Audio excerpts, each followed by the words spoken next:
আলাইকুম ওয়া রাহমাতুল্লাহি ওয়া বারাকাতুহু। আপনারা আব্বুকে নিয়ে আসতে থাকেন, আব্দুর রাজ্জাক বিন ইউসুফকে নিয়ে আসতে থাকেন। যাবতীয় প্রশংসা হামদ ও সানা মহাপরাক্রমশালী আল্লাহ সুবহানাহু তাআলার জন্য। সকলেই বলি আলহামদুলিল্লাহ। দরুদ ও সালাম বর্ষিত হোক পৃথিবীর সর্বশেষ ও সর্বশ্রেষ্ঠ রাসূল আহমদ মুহাম্মদ মুস্তাফা সাল্লাল্লাহু আলাইহি ওয়াসাল্লামের প্রতি। প্রথমত আমরা বাংলাদেশ সরকারের শুকরিয়া আদায় করি যে বাংলাদেশ সরকার আল্লামা ইবতিসাম ইলাহি জহির হাফিজাহুল্লাহকে বাংলাদেশে আসার জন্য গত বছরও আলহামদুলিল্লাহ আমরা দ্রুত ভিসা পেয়েছিলাম, এবছর আলহামদুলিল্লাহ দ্রুত ভিসা পেয়েছি। বলেন আলহামদুলিল্লাহ। বাংলাদেশ সরকারের কাছে আমরা আরও উদাত্ত আহ্বান জানাতে চাই যে পাশের দাদা বাবুরা নাকি আবেদন করেছে যে ডাক্তার জাকির নায়েক বাংলাদেশে আসলে তাকে গ্রেফতার করে তাদের হাতে তুলে দিতে হবে। তো আমরা আবেদন জানাবো যে ডক্টর জাকির নায়েককে রাষ্ট্রীয় মেহমান হিসেবে বাংলাদেশে নিয়ে আসতে হবে। এবং আলহামদুলিল্লাহ রাজশাহী থেকে রংপুর আসা পর্যন্ত প্রশাসনের এনএসআই, সিটিএসবি, ডিজিএফআই সকলেই আমাদের সাথে সহযোগিতাপূর্ণ ব্যবহার করেছে এবং এখনও আলহামদুলিল্লাহ সহযোগিতাপূর্ণ ব্যবহার করছে। আমরা সকলের শুকরিয়া আদায় করি। আর তাদের সহযোগিতাপূর্ণ ব্যবহার আরও বেড়েছে, তার কারণ হচ্ছে আমাদের পার্শ্ববর্তী দেশে আল্লামা ইবতিসাম ইলাহি জহিরের আশায় বিভিন্ন উদ্ভট মিথ্যা নিউজ তারা প্রোপাগান্ডা প্রচার করতেছে। আমরা আহলে হাদিসরা আমি মনে করি যে বাংলাদেশের সবচেয়ে নিরীহ দাওয়াতি কাজ করে হচ্ছে আহলে হাদিস এবং সালাফিরা। মানুষ অভিযোগ করে যে আহলে হাদিসরা নাকি রাজনীতি করে না। কেন রাজনীতি করে না সেটা নিয়ে অভিযোগ করে, অথচ সামান্য একজন আহলে হাদিস আলেম বাংলাদেশে এসে বক্তব্য দিচ্ছে, সেটা নিয়েই কী রকমের তোলপাড় চলতেছে তা ভাষায় প্রকাশ করার নয়। তাহলে আহলে হাদিসদের দাওয়াতের মধ্যেই রাজনীতি লুকিয়ে আছে। আমাদের যে প্রধান অতিথি আছেন তো ওনার মাধ্যমে কিন্তু এই প্রোগ্রামটা হচ্ছে। 2 মিনিট আপনি একটু বলবেন, 2 মিনিট। আচ্ছা, 2 মিনিট আপনারা, আমিও যদিও বক্তব্য দ্রুত শেষ করে দিব, আপনারা এক কাজ করেন ভাইজান, আমার বক্তব্য আমি দ্রুত শেষ করব, আপনারা শেখ আব্দুর রাজ্জাক বিন ইউসুফকে নিয়ে আসেন, তাহলে উনি আর ফাঁকে কথা বলতে পারবে, দেরি হবে না। জি, তো আল্লামা ইবতিসাম ইলাহি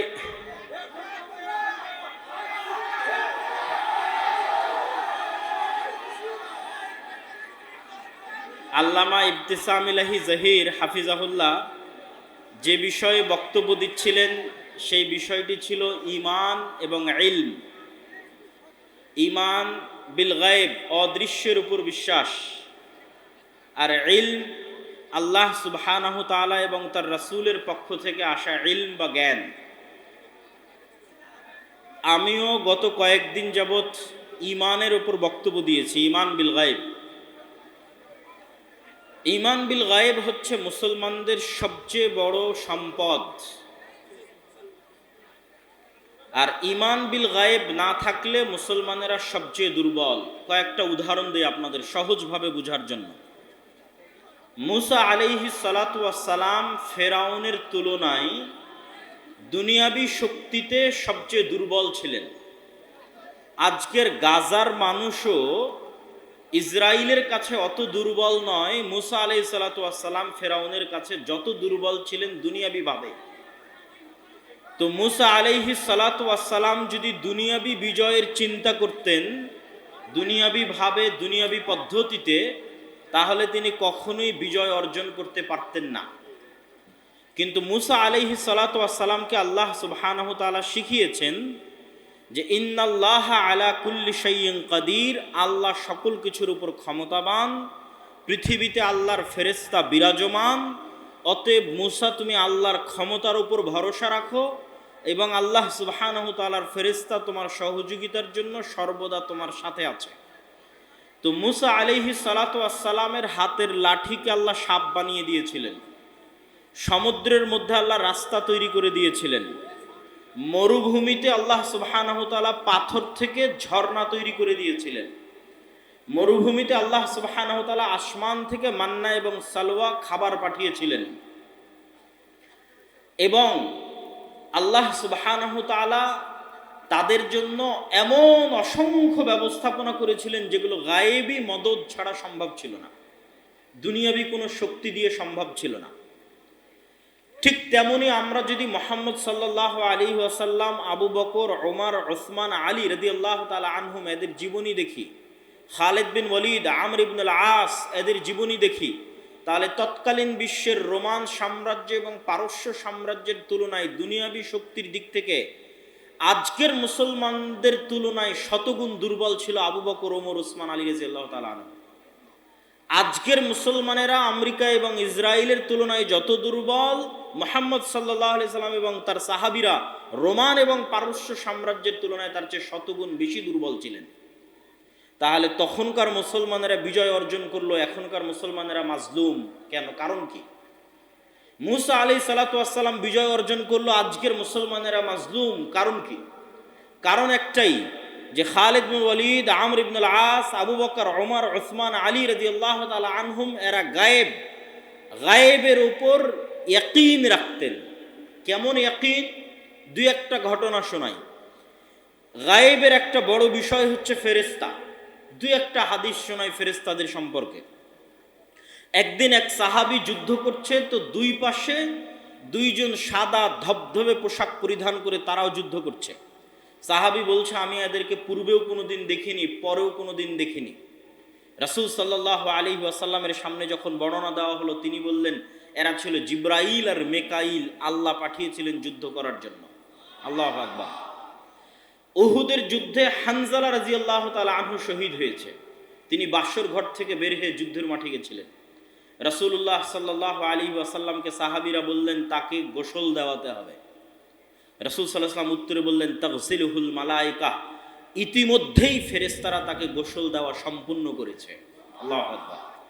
খন্দকের যুদ্ধে রাসূল সাল্লাল্লাহু আলাইহি ওয়াসাল্লাম যুদ্ধ শেষ করে অস্ত্র রেখে গোসল করতেছেন। গোসল শেষ হয়ে বের হয়ে দেখছেন জিবরাইল আলাইহিস সালাতু ওয়াস সালাম এসে উপস্থিত। তিনি বলছেন, আপনি অস্ত্র রেখে দিয়েছেন, আমরা তো অস্ত্র রাখিনি। তো কেন তোমরা অস্ত্র রাখনি? তো মদিনায় অবস্থান করা তিনটা ইহুদি গোত্র, বানু কুরাইজা, বানু কায়নুকা, বানু নজির, তারা মুহাম্মদ সাল্লাল্লাহু আলাইহি ওয়াসাল্লামের সাথে লিখিত চুক্তিবদ্ধ ছিল যে মুহাম্মদ সাল্লাল্লাহু আলাইহি ওয়াসাল্লামকে তারা সহযোগিতা করবে। কিন্তু খন্দকের যুদ্ধে তারা গাদ্দারি করেছে, মুনাফিকি করেছে। তো জিবরাইল বলছে, শুধু কাফেরদের পরাজয় নয়, মদিনার মধ্যে থাকা মুনাফিকদেরকেও শেষ করতে হবে, তাদেরকেও মদিনা থেকে বের করে দিতে হবে, তাদের শাস্তি বাস্তবায়ন করতে হবে, গাদ্দারির শাস্তি। তো আনাস রাদিয়াল্লাহু তাআলা আনহু বলছে, রাসূল সাল্লাল্লাহু আলাইহি ওয়াসাল্লাম আমাদেরকে বললেন, চলো আমরা বের হই। জিবরাইল বের হতে বলছে। তো যখন সাহাবীরা বানু কুরাইজা, বানু কায়নুকা, বানু নজির গোত্রের দিকে অভিযান পরিচালনার জন্য বের হলেন, তখন তারা তাদের সামনে জিবরাইলের ঘোড়সওয়ার বাহিনীর উড়ন্ত ধুলা দেখতে পাচ্ছিলেন। আল্লাহু আকবার। আনাস রাদিয়াল্লাহু তাআলা আনহুর বর্ণনা, যে তারা নিজেরা দেখছিলেন জিবরাইলের বাহিনীর উড়ন্ত ধুলা। একদিন রাসূল সাল্লাল্লাহু আলাইহি ওয়াসাল্লাম মসজিদে নববীতে বসে আছেন, একজন ব্যক্তি আসলো। ওমর রাদিয়াল্লাহু তাআলা আনহু বলছেন, মদিনার কেউ তাকে চিনে না, আর সফরের কোনো চিহ্ন নাই। জিজ্ঞেস করছে, ইসলাম কাকে বলে, ঈমান কাকে বলে, ইহসান কাকে বলে, কিয়ামত কখন হবে? সবকিছু জিজ্ঞাসা শেষে যখন বিদায় নিচ্ছে, তখন রাসূল সাল্লাল্লাহু আলাইহি ওয়াসাল্লাম জিজ্ঞেস করছেন, তোমরা জানো ইনি কে? বলে, না, আমরা তো জানি না। তো বলে, ইনি হচ্ছেন জিবরাইল আলাইহিস সালাতু ওয়াস সালাম, এসেছিলেন তোমাদের দ্বীন শিক্ষা দেওয়ার জন্য। তো রাসূল সাল্লাল্লাহু আলাইহি ওয়াসাল্লামের জীবদ্দশায় ফেরেশতা সংক্রান্ত যদি শুধু হাদিস জমা করি, যেটি আমাদের সালাফি কনফারেন্সে যে নতুন বই আসতেছে, আল্লাহর পথে যাত্রা, আগামী 6 ও 7 নভেম্বর সালাফি কনফারেন্স, আপনাদের যে মেহমান আল্লামা ইবতিসাম ইলাহি জহির, তিনিও সেখানে বক্তব্য দিবে। আপনাদের সকলের উপস্থিত হওয়ার আহ্বান, বলেন ইনশাআল্লাহ। আজকে হয়তো মনোযোগ দিয়ে খুব ভালোভাবে শুনতে পারলেন না, ওই দিন ইনশাআল্লাহ আশা করি আপনারা খুব ভালোভাবে মন দিয়ে শুনতে পারবেন। তো এই আল্লাহর পথে যাত্রা বইয়ে এই দলিলগুলো বিস্তারিত উল্লেখ করা আছে। তো সারমর্ম কি? রাসূল সাল্লাল্লাহু আলাইহি ওয়াসাল্লাম বলতেছেন যে জিবরাইল আমাকে মিসওয়াক করতে বলছে, কেননা আমার মুখের গন্ধে সে কষ্ট পায়। রাসূল সাল্লাল্লাহু আলাইহি ওয়াসাল্লাম বলছেন, তোমরা মসজিদে পেঁয়াজ রসুন খেয়ে যেও না, কেননা ফেরেশতারা মসজিদে থাকে, তারা কষ্ট পায়। রাসূল সাল্লাল্লাহু আলাইহি ওয়াসাল্লাম একদিন বললেন, বাড়িতে আজকে জিবরাইল আসেনি, ঘটনা কি? তো বাড়িতে ছবি ছিল, জিবরাইল আসেনি। রাসূল সাল্লাল্লাহু আলাইহি ওয়াসাল্লাম বললেন, যেই বাড়িতে ছবি আছে, যেই বাড়িতে কুকুর আছে, সেই বাড়িতে জিবরাইল প্রবেশ করতে পারে না, বা রহমতের ফেরেশতা প্রবেশ করে না। তো এইরকম ধারাবাহিক যদি রাসূল সাল্লাল্লাহু আলাইহি ওয়াসাল্লামের ফেরেশতা সংক্রান্ত হাদিস তুলে ধরি, তাহলে আপনি কল্পনা করেন যে সাহাবী স্বচক্ষে ফেরেশতাকে যুদ্ধ করতে দেখছে, যে সাহাবী দেখছে যে তারা আর এক বন্ধুকে ফেরেশতা গোসল দিল, যে সাহাবী দেখছে যে সাদ বিন মুআজের জানাজায় ৭০,০০০ ফেরেশতা অংশগ্রহণ করেছে, যে সাহাবী দেখছে সাদ বিন মুআজের জানাজায় ফেরেশতা অংশগ্রহণের কারণে তার খাটলির কি অবস্থা হয়েছে, জাবের রাদিয়াল্লাহু তাআলা আনহুর পিতার লাশকে ফেরেশতারা ছায়া দিচ্ছে, এবং বদর, উহুদ, খন্দক, হুনাইন সহ বহু যুদ্ধে ১,০০০, ৩,০০০, ৫,০০০ ফেরেশতা আল্লাহর পক্ষ থেকে অবতীর্ণ হয়েছে, সেই খালিদ বিন ওয়ালিদ, সেই আমর ইবনুল আস, সেই সাহাবীরা যখন রোমান এবং পারস্য সম্রাটের বিরুদ্ধে যুদ্ধ করতে যাবে, তখন তাদের ভরসা হবে দুনিয়াবী শক্তির উপর না আল্লাহর সাহায্যের উপর? আল্লাহর সাহায্যের উপর। এবার আপনি বুকে হাত দিয়ে দেখেন যে আপনি বিশ্বাস করেন কিনা ফেরেশতা আছে। সাহাবীদের বিশ্বাস কোন লেভেলের ছিল আর আমাদের বিশ্বাস কোন লেভেলের? আমাদের বিশ্বাস আল্লাহর সাহায্য, আল্লাহর ক্ষমতা, আল্লাহর শক্তি, আল্লাহর ফেরেশতার উপর এবং পরকালের উপর এত দুর্বল যে আমরা মন্দির পাহারা দিয়ে ক্ষমতায় যাওয়ার রাস্তা খুঁজি, কেননা বিশ্বাস নাই আল্লাহর সাহায্যের উপর। অতএব কম্প্রোমাইজ করে দুনিয়াবি কলা কৌশলের মাধ্যমে আমাকে ক্ষমতায় যেতে হবে। কিন্তু মুসা আলাইহিস সালাতু ওয়াস সালাম, মুহাম্মদ সাল্লাল্লাহু আলাইহি ওয়াসাল্লাম এবং তার সাহাবীরা প্রমাণ করেছে শুধু ঈমান বিল গায়েব দিয়ে আল্লাহর সাহায্যের মাধ্যমে শুধু বাংলাদেশ নয়, সমগ্র পৃথিবীর ক্ষমতা অর্জন করা সম্ভব। সম্মানিত উপস্থিতি, কিন্তু ওই ঈমানের লেভেল আমাদের নাই। তো উনি আলোচনা শুরু করেছিলেন ঈমান দিয়ে।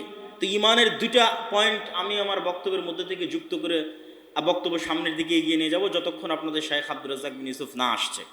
ঈমানের দ্বিতীয় পয়েন্ট হচ্ছে আল ঈমান বিল আখিরাহ, পরকালের প্রতি বিশ্বাস। পরকাল মানে পুনরুত্থান। মরবো এ কথা সবাই জানি, কিন্তু মরার পর জীবিত হব কিনা এটা নিয়ে প্রশ্ন। তো মরার পর জীবিত হওয়াকে আল্লাহ সুবহানাহু ওয়া তাআলা এই দুনিয়াতেই মানুষের এই বিশ্বাসকে মজবুত করার জন্য যে মৃত্যুর পর জীবিত হওয়া সম্ভব এবং আল্লাহ জীবিত করবে, এবং পরকালের জীবন প্রকৃত জীবন, দুনিয়ার জীবন কোনো জীবন নয়। তো পরকালের জীবন প্রকৃত জীবন এটা বোঝানোর জন্য আল্লাহ সুবহানাহু ওয়া তাআলা দুনিয়াতে মৃত্যুকে জীবিত করাকে ডাল ভাত বানিয়ে দিয়েছেন। কিভাবে? একজন ঈসা আলাইহিস সালাতু ওয়াস সালাম আর কিয়ামতের পূর্ব মুহূর্তে, ওকে জাযাকাল্লাহ খাইর, আর কিয়ামতের পূর্ব মুহূর্তে দাজ্জাল। ঈসা আলাইহিস সালাতু ওয়াস সালামের মুজিজাই ছিল এক খাবলা মাটি হাতে নিয়ে এভাবে বিসমিল্লাহ ফু বলে ছেড়ে দিলে মাটি থেকে পাখি হয়ে আকাশে উড়ে যেত। কোনো মৃত মানুষের গায়ে হাত দিয়ে বিইজনিল্লাহ বিসমিল্লাহ বললে মৃত মানুষ জীবিত হয়ে যেত।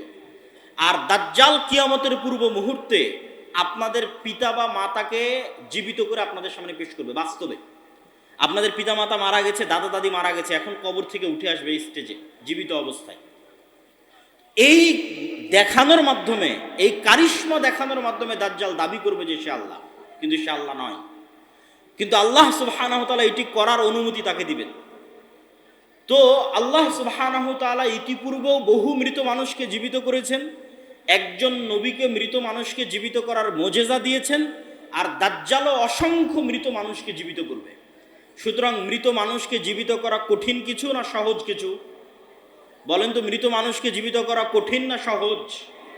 সহজ। এতক্ষণ আলোচনায় কি বুঝলেন? সহজ। ঈসা আলাইহিস সালাতু ওয়াস সালাম সকাল সন্ধ্যা মৃতকে জীবিত করত, আর দাজ্জাল সকাল সন্ধ্যা মৃতকে জীবিত করবে। অতএব আপনি যে মৃত্যুবরণের পর জীবিত হবেন এটা অতি সহজ। মানুষই আপনাকে জীবিত করতে পারে, ঈসা আলাইহিস সালাম জীবিত করতে পারে, দাজ্জাল জীবিত করতে পারে আল্লাহর অনুমতিতে, তো আল্লাহ তো পারবেই। অতএব মৃত থেকে আমরা জীবিত হবই। অতএব পরকালের জীবনের প্রতি আমাদের বিশ্বাস এবং ভরসা থাকতে হবে অগাধ। পরকালের জীবনের প্রতি আমাদের বিশ্বাস এবং ভরসা থাকতে হবে অগাধ। সম্মানিত উপস্থিতি, আল্লামা ইবতিসাম ইলাহি জহিরের বক্তব্যের সারমর্ম বলছিলাম, ঈমান বিল গায়ব এবং ইলম। আমি বলে সুযোগ করে দিচ্ছি, আপনারা একটু হইচই করবেন না। আপনারা হইচই করবেন না। আমার বক্তব্য শেষ হলে শাইখ আব্দুর রাজ্জাক বিন ইউসুফের বক্তব্যের আগে একজন প্রধান মেহমান আছে, তিনি অনেকক্ষণ থেকে অপেক্ষায় আছে, তার সম্মানটা আপনারা রক্ষা করবেন। উনি 2 মিনিট কথা বলবেন।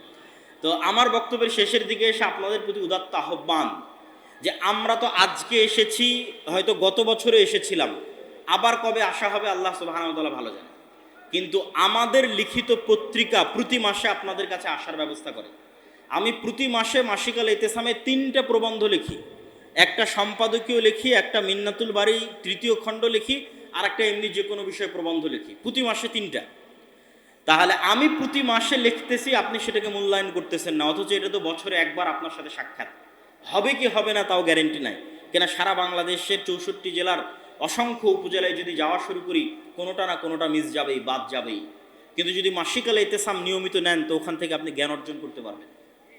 এবং আপনাদের অঞ্চলে যদি আমাদের দাওয়া ইলাল্লাহর অধীনে মক্তব পরিচালিত হয়, তাহলে আমরা কোনো না কোনোভাবে আপনাদের সাথে কানেক্টেড আছি।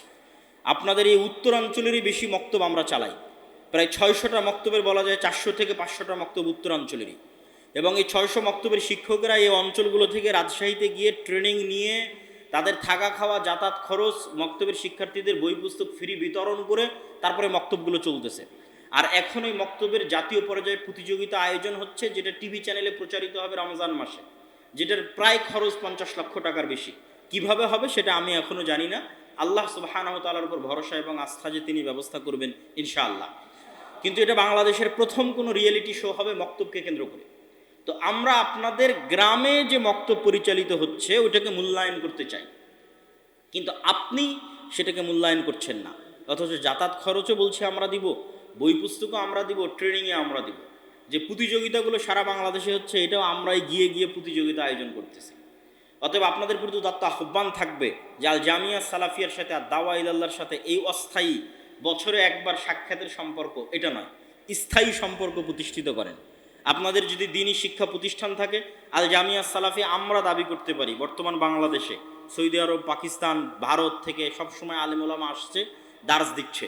এটি একটি আন্তর্জাতিক মানের শিক্ষা প্রতিষ্ঠানের মানদণ্ড দাঁড় করানো হলে জামিয়া সালাফিয়া টপ 10 টপ 5-এর মধ্যে থাকবেই, শিক্ষার মানে থেকে শুরু করে সকল দিক থেকে। তো জামিয়া সালাফিয়ার সাথে সম্পৃক্ত হওয়া আর দাওয়া ইলাল্লাহর মক্তবের সাথে সম্পৃক্ত হওয়া এবং মাসিকাল ইতেসামের এজেন্ট এবং গ্রাহক হওয়া, এগুলো হচ্ছে আমাদের সাথে সবসময় যোগাযোগ রাখার মাধ্যম। তো এই আমাদের এই লেখনীগুলো, আমাদের বই পুস্তকগুলোকে মূল্যায়ন করবেন, কেননা আমাদের কথা, আমাদের জ্ঞান, আমাদের দাওয়াত সবই বইয়ের মধ্যে লেখা আছে। এই একদিনের সম্পর্ক আমরা চাই না, স্থায়ী সম্পর্ক চাই। আল্লাহ সুবহানাহু ওয়া তাআলা কবুল করুক, আল্লাহুম্মা আমিন। আর বক্তব্যের শেষে আবারও আগামী 6 ও 7 নভেম্বর আল জামিয়া সালাফিয়া ডাঙ্গিপাড়া পাবা রাজশাহীর মাটিতে সালাফি কনফারেন্সের দাওয়াত দিয়ে আজকের সংক্ষিপ্ত বক্তব্য এখানেই শেষ করছি। আল্লাহ সুবহানাহু ওয়া তাআলা আমাদের কবুল করুক। আসসালামু আলাইকুম।